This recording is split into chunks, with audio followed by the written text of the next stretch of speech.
Anche la ristorazione fa la sua parte per promuovere i tesori gastronomici del massiccio del Grappa e della fascia asolana e della pedemontana in generale.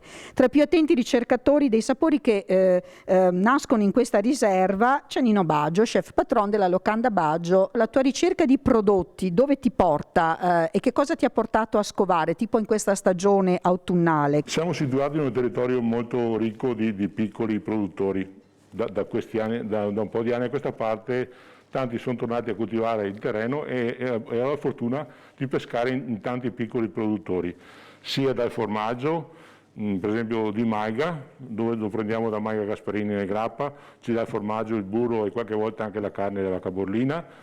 Se veniamo più giù, troviamo a Borso del Grappa, c'è un'azienda che coltiva il biso di Borso, ma anche tutte le altre verdure dove ci forniamo continuamente, senza pesticidi, senza concimi, molto validi, molto bravi, sono due ragazzi giovani.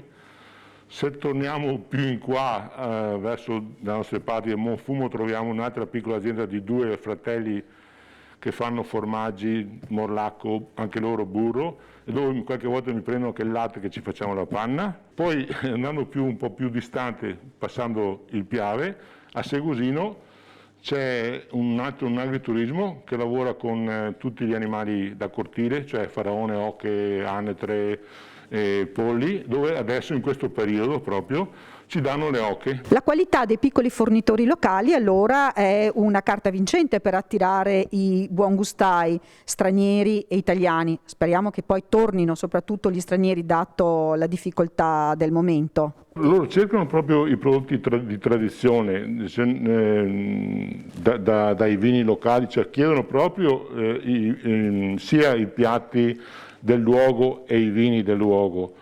Non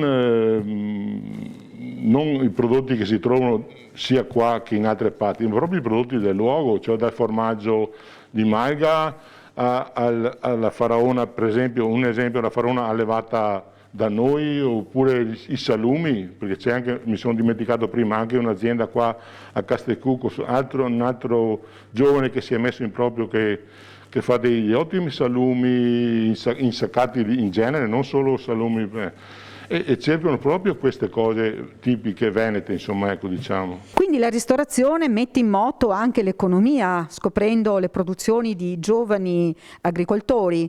E tu invece cosa mi dici per quanto riguarda i giovani chef che entrano nelle cucine? Come la vedi questa ultima generazione?